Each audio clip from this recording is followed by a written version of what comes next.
नमस्कार। आज हम भारतीय राष्ट्रीय आंदोलन के एक बहुत महत्वपूर्ण दौर पर बात करने वाली हैं, 1885 से 1947 तक। जी। ये वो समय था जब भारत की आज़ादी की लड़ाई लड़ी गई और अपने अंजाम तक पहुंची। हमारा फोकस खास तौर पर उन घटनाओं और तथ्यों पर रहेगा जो अक्सर परीक्षाओं में पूछे जाते हैं। बिल्कुल। तो चलिए सीधे शुरू करते हैं। हाँ बिल्कुल, ये सफर कई अहम मोड़ों से गुजरा है। हम कोशिश करेंगे कि समय के हिसाब से मतलब क्रोनोलॉजिकली आगे बढ़ें ठीक है। और जो मुख्य घटनाएं हैं और उनसे जुड़े जरूरी पॉइंट्स उन पर बात करें। तो फिर शुरुआत 1885 से करते हैं। भारतीय राष्ट्रीय कांग्रेस की स्थापना हुई। ये किसके दिमाग की उपज थी? माँ, इसकी पहल की थी A.O. ह्यूम ने, जो एक रिटायर्ड ब्रिटिश सिविल सर्वेंट थे। अच्छा। 28 दिसंबर 1885 को बॉम्बे में इसकी स्थापना हुई और इसमें दादा भाई नौरोजी, दिनशा वाचा जैसे बड़े भारतीय नेता भी शामिल थे। पहला अधिवेशन कहाँ हुआ था? पहला अधिवेशन बॉम्बे में ही हुआ और अध्यक्ष थे व्योमेश चंद्र बैनर्जी। यहाँ दो नाम और याद रखने जरूरी हैं परीक्षाओं के लिहाज से। पहली महिला अध्यक्ष थी एनी बेसेंट। हाँ। और पहली भारतीय महिला अध्यक्ष थी सरोजिनी नायडू। ये अंतर जरूरी है, पहली महिला और पहली भारतीय महिला। ठीक है। जी। तो ये तो हुई शुरुआत। फिर लगभग 20 साल बाद 1905 में एक बड़ी घटना हुई, बंगाल का विभाजन। हाँ, बंगाल विभाजन 1905। कौन थे उस वक्त वाइसरॉय? उस समय वाइसरॉय थे लॉर्ड कर्जन। उन्होंने ही ये विभाजन किया था। ओके। 19 जुलाई 1905 को घोषणा हुई और 16 अक्टूबर 1905 से ये लागू हो गया। कारण क्या बताया गया था? कारण तो प्रशासनिक सुविधा बताया गया था कि बंगाल बहुत बड़ा प्रांत है, शासन चलाना मुश्किल है। लेकिन असल मकसद जैसा माना जाता है वो था राष्ट्रवाद को कमजोर करना, हिंदू मुस्लिम एकता को तोड़ना, मतलब फूट डालो राज करो वाली नीति। अच्छा, पर ये विभाजन बाद में रद्द भी हुआ था। हाँ बिल्कुल, लोगों का जबरदस्त विरोध हुआ, स्वदेशी आंदोलन चला। इसके चलते 1911 में लॉर्ड हार्डिंग ने इसे रद्द कर दिया। ठीक है। अब विभाजन के ठीक बाद 1906 में मुस्लिम लीग भी बन गई। जी हाँ, 30 दिसंबर 1906 को ढाका में नवाब सलीमुल्लाह खान के नेतृत्व में ऑल इंडिया मुस्लिम लीग की स्थापना हुई। इसका मकसद क्या था? इसका घोषित मकसद था मुसलमानों के राजनीतिक हितों की रक्षा करना। इसका पहला अधिवेशन 1908 में अमृतसर में हुआ, आगा खान की अध्यक्षता में। और फिर अगले ही साल 1907 में कांग्रेस में फूट पड़ गई, सूरत में। हाँ, सूरत विभाजन 1907। कांग्रेस का अधिवेशन था सूरत में। यहीं पर कांग्रेस दो गुटों में बट गई, नरम दल यानी उदारवादी और गरम दल यानी उग्रवादी। अच्छा। अध्यक्षता की थी रासबिहारी घोष ने। और गरम दल के मुख्य नेता वो लाल बाल पाल? बिल्कुल, लाला लाजपत राय, बाल गंगाधर तिलक और बिपिन चंद्र पाल। इन्हें ही लाल बाल पाल की तिकड़ी कहा जाता था। एक तरफ ये राजनीतिक घटनाएं चल रही थीं, दूसरी तरफ क्रांतिकारी गतिविधियां भी तेज हो रही थीं। खुदीराम बोस का नाम इसी दौर में आता है ना? क्रांतिकारी गतिविधियां भी जोरों पर थीं। 1908 में खुदीराम बोस को मुजफ्फरपुर जेल में फांसी दी गई। क्यों? उन पर और प्रफुल्ल चाकी पर मजिस्ट्रेट किंग्सफोर्ड की गाड़ी पर बम फेंकने का आरोप था। हालांकि उसमें किंग्सफोर्ड बच गया था। हाँ। इसे अलीपुर बम षड्यंत्र केस भी कहते हैं। खुदीराम बोस उस वक्त बहुत कम उम्र के थे। हाँ। और फिर गदर पार्टी, वो भी इसी दौर के आसपास। जी। 1913 में भारत से दूर अमेरिका के सैन फ्रांसिस्को में लाला हरदयाल और सोहन सिंह भाकना ने गदर पार्टी की स्थापना की थी। इनका मकसद सशस्त्र क्रांति से अंग्रेजी राज खत्म करना था। और फिर एक बड़ा मोड़ आता है 1915 में, जब महात्मा गांधी भारत लौटे। हाँ बिल्कुल, 9 जनवरी 1915 गांधी जी दक्षिण अफ्रीका से भारत वापस आए। इसीलिए 9 जनवरी को प्रवासी भारतीय दिवस मनाते हैं। जी हाँ बिल्कुल, उन्हीं की वापसी की याद में भारत आकर उन्होंने पहले साल तो पूरे देश का दौरा किया, स्थिति को समझा और फिर अपने सत्याग्रह का प्रयोग शुरू किया। इसी बीच 1916 में होम रूल आंदोलन भी चला था। हाँ, एनी बेसेंट और तिलक का। जी, एनी बेसेंट और बाल गंगाधर तिलक ने लक्ष्य था स्वशासन यानी होम रूल। तिलक ने बेलगांव में पहली होम रूल लीग स्थापित की थी। और गांधी जी का भारत में पहला सत्याग्रह, वो चंपारण वाला। हाँ, 1917 में बिहार के चंपारण जिले में, वहां नील की खेती करने वाले किसानों पर जुल्म हो रहा था। वो 3 कठिया प्रणाली। बिल्कुल, 3 कठिया प्रणाली, मतलब जमीन के 3/20 हिस्से पर नील उगाना अनिवार्य था। गांधी जी ने इसके खिलाफ सफल सत्याग्रह किया। चंपारण के बाद अहमदाबाद और खेड़ा के आंदोलन भी महत्वपूर्ण हैं। जी, दोनों 1918 में हुए। अहमदाबाद में मिल मजदूरों की हड़ताल थी प्लेग बोनस को लेकर। गांधी जी ने नेतृत्व किया, भूख हड़ताल की और मजदूरों को 35% वेतन वृद्धि मिली। अच्छा। और उसी साल गुजरात के खेड़ा जिले में फसल खराब हो गई थी, पर सरकार लगान माफ नहीं कर रही थी, तो वहां भी लगान माफी के लिए सत्याग्रह हुआ। इसमें सरदार पटेल गांधी जी के साथ जुड़े। सरदार पटेल का राष्ट्रीय राजनीति में प्रवेश यहीं से माना जा सकता है। हाँ, कह सकते हैं। खेड़ा सत्याग्रह से वो प्रमुखता से सामने आए। फिर आता है 1919, एक बहुत ही दुखद और महत्वपूर्ण साल। रॉलेट एक्ट से शुरू हुआ। हाँ, 1919 पहले आया रॉलेट एक्ट, जिसे गांधी जी ने काला कानून कहा। क्यों कहा था काला कानून? क्योंकि इसके तहत सरकार को यह अधिकार मिल गया था कि वो किसी भी भारतीय को सिर्फ शक के आधार पर बिना मुकदमा चलाए गिरफ्तार कर सकती थी। मतलब ना वकील, ना दलील, ना अपील। बाप रे, ये तो बहुत खतरनाक था। जी, ये लॉर्ड चेम्सफोर्ड के समय पारित हुआ। इसका पूरे देश में भारी विरोध हुआ। इसी एक्ट के विरोध में और पंजाब के दो बड़े नेता डॉक्टर सैफुद्दीन किचलू और डॉक्टर सत्यपाल की गिरफ्तारी के खिलाफ लोग जमा हुए थे जलियांवाला बाग में। हाँ, 13 अप्रैल 1919, बैसाखी का दिन। जी, अमृतसर का जलियांवाला बाग एक शांतिपूर्ण सभा हो रही थी। जनरल डायर ने सैनिकों के साथ आकर बिना किसी चेतावनी के निहत्थे लोगों पर गोलियां चलवा दी। बाहर निकलने का रास्ता भी बंद कर दिया था। हाँ, एकमात्र रास्ता बंद करके सैकड़ों लोग मारे गए, हजारों घायल हुए। इसे अमृतसर नरसंहार भी कहते हैं। इस हत्याकांड की प्रतिक्रिया क्या हुई? लोगों ने विरोध कैसे जताया? जबरदस्त गुस्सा था पूरे देश में। महात्मा गांधी ने ब्रिटिश सरकार से मिली केसरे हिंद की उपाधि लौटा दी। हाँ। रविंद्रनाथ टैगोर ने अपनी नाइटहुड यानी सर की उपाधि वापस कर दी। और इसी समय खिलाफत आंदोलन भी चल रहा था। जी, 1919 से 1922 तक तुर्की के खलीफा के पद को बनाए रखने के समर्थन में भारतीय मुसलमानों ने यह आंदोलन चलाया था। शौकत अली और मोहम्मद अली, जिन्हें अली बंधु कहते हैं, इसके प्रमुख नेता थे। गांधी जी ने इसका समर्थन किया था? हाँ, गांधी जी ने इसे हिंदू मुस्लिम एकता बढ़ाने का एक अवसर माना और कांग्रेस ने भी इसका समर्थन किया। और फिर इसी पृष्ठभूमि में असहयोग आंदोलन शुरू हुआ। बिल्कुल। जलियांवाला बाग, रॉलेट एक्ट और खिलाफत के मुद्दे को लेकर गांधी जी ने 1 अगस्त 1920 को असहयोग आंदोलन शुरू कर दिया।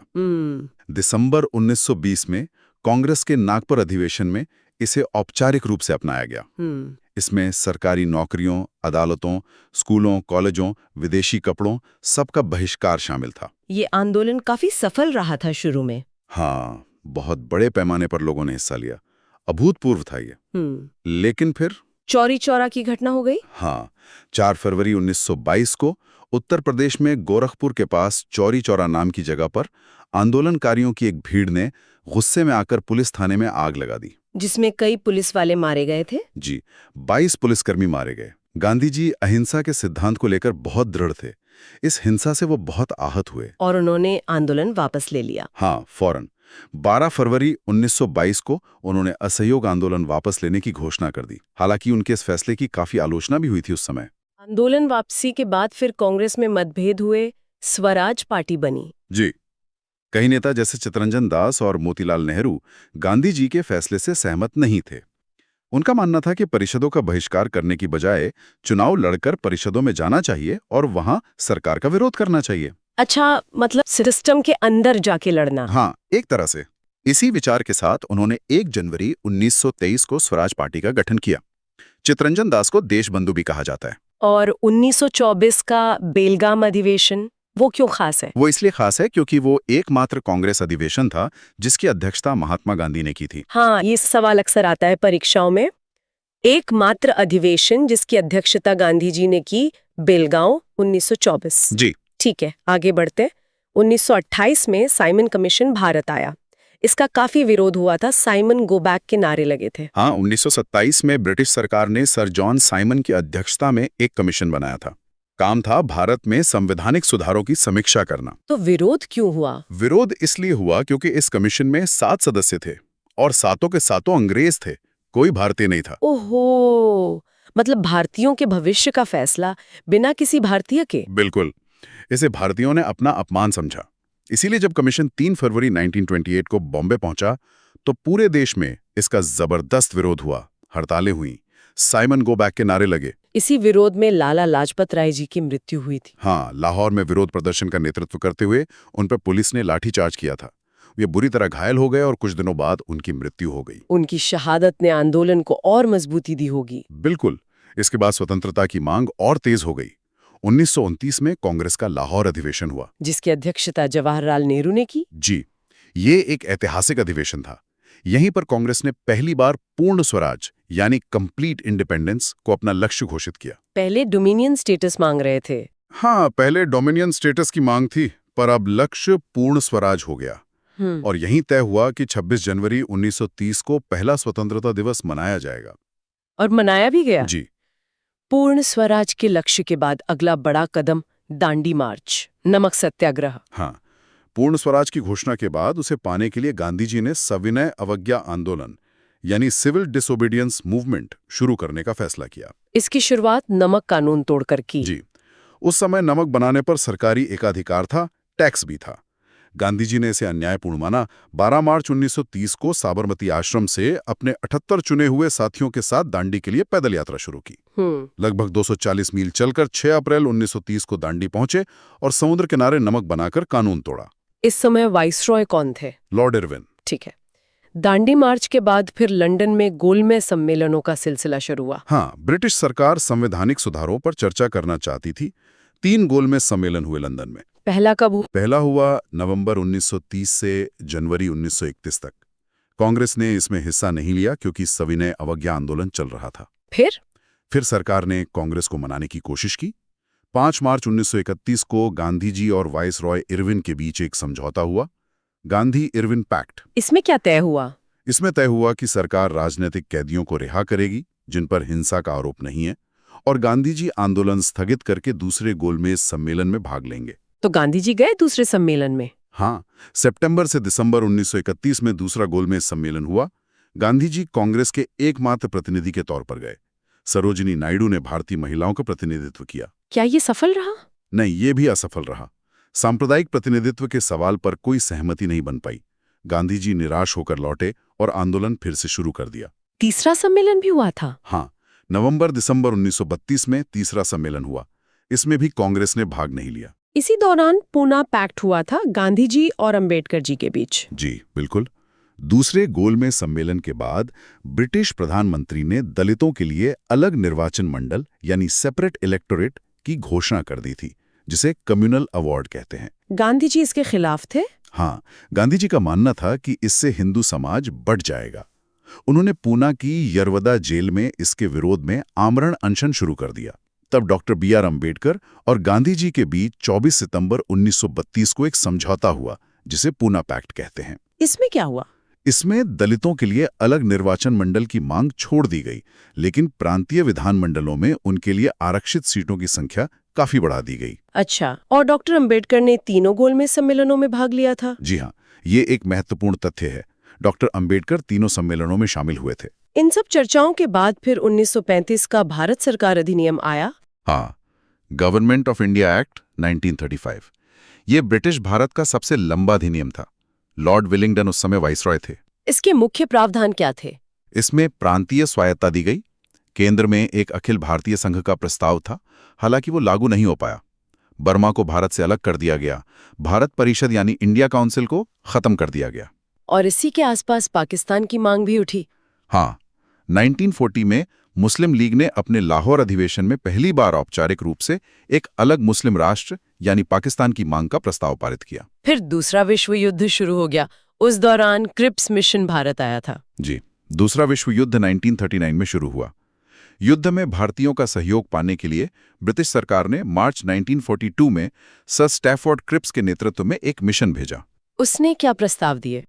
और मुस्लिम लीग पाकिस्तान पर अड़ी थी, तो ये मिशन फेल हो गया। गांधी जी ने इसे पोस्ट डेटेड चेक कहा था। हाँ, post dated cheque on a failing bank, मतलब एक डूबते हुए बैंक का बाद की तारीख का चेक। क्रिप्स मिशन फेल होने के बाद ही भारत छोड़ो आंदोलन का फैसला हुआ। बिल्कुल।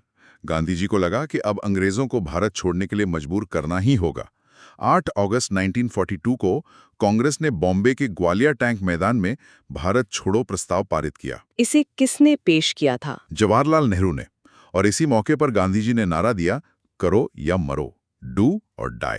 इसे अगस्त क्रांति भी कहते हैं। जी हाँ, अंग्रेजों ने फौरन कार्रवाई की ऑपरेशन जीरो आवर चलाकर गांधी जी समेत सभी बड़े नेताओं को गिरफ्तार कर लिया गया।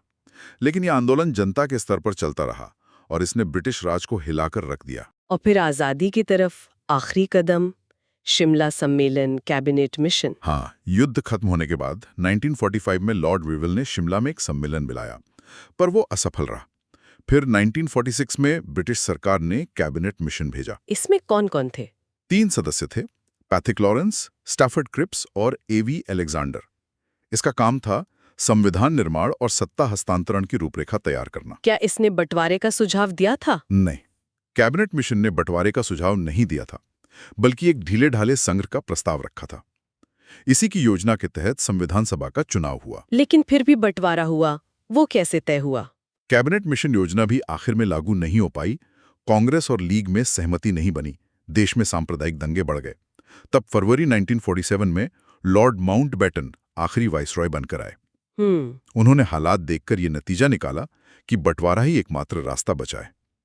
उन्होंने माउंटबेटन योजना या 3 जून योजना पेश की, जिसमें भारत के बंटवारे की बात थी। और इसी के आधार पर स्वतंत्रता मिली। जी, इसी योजना के आधार पर ब्रिटिश संसद ने भारतीय स्वतंत्रता अधिनियम 1947 पारित किया और 15 अगस्त 1947 को भारत और पाकिस्तान 2 स्वतंत्र राष्ट्र बन गए। सीमाओं का निर्धारण किसने किया? सर सिरिल रेडक्लिफ की अध्यक्षता में एक सीमा आयोग ने, उन्हीं के नाम पर रेडक्लिफ लाइन है।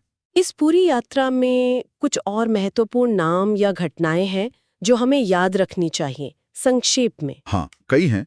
जैसे सुभाष चंद्र बोस द्वारा 1943 में सिंगापुर में आजाद हिंद फौज का गठन और दिल्ली चलो का नारा। हाँ। बाल गंगाधर तिलक का प्रसिद्ध कथन, स्वराज मेरा जन्मसिद्ध अधिकार है और मैं इसे लेकर रहूंगा। बिल्कुल। भगत सिंह और बटुकेश्वर दत्त द्वारा 1929 में केंद्रीय असेंबली में बम फेंकना बहरी सरकार को सुनाने के लिए। 1916 का लखनऊ समझौता, जहां कांग्रेस और मुस्लिम लीग करीब आए और नरम गरम दल फिर से एक हुए। अच्छा, ये भी महत्वपूर्ण है। 1857 के विद्रोह के समय गवर्नर जनरल लॉर्ड कैनिंग थे। लॉर्ड लिटन के समय वर्नाक्यूलर प्रेस एक्ट आया था, जिसने देसी भाषाओं के प्रेस पर रोक लगाई। हाँ। लाला लाजपत राय का वो कथन, मेरे शरीर पर पड़ी एक एक लाठी ब्रिटिश सरकार के ताबूत में एक एक कील साबित होगी। जी। जलियांवाला बाग की जांच के लिए हंटर कमेटी बनी थी। गोपाल कृष्ण गोखले ने सर्वेंट्स ऑफ इंडिया सोसाइटी बनाई थी और सत्येंद्रनाथ टैगोर पहले भारतीय थे जो ICS बने। बहुत अच्छे। तो ये थी 1885 से 1947 तक भारतीय राष्ट्रीय आंदोलन की एक संक्षिप्त लेकिन महत्वपूर्ण जानकारी, खासतौर पर उन तथ्यों पर ध्यान देते हुए जो परीक्षाओं में काम आ सकते हैं। बिल्कुल, हर घटना, हर व्यक्ति का योगदान इस लंबी कहानी का हिस्सा है। इन तथ्यों को याद रखना इस पूरे दौर को समझने में मदद करता है। और जैसा हमने कहा था, जाते जाते श्रोताओं के लिए एक आसान सा सवाल, जिसका जवाब आज की बातचीत में ही छिपा है। महात्मा गांधी ने कांग्रेस के किस एकमात्र अधिवेशन की अध्यक्षता की थी? इस पर जरूर सोचिएगा।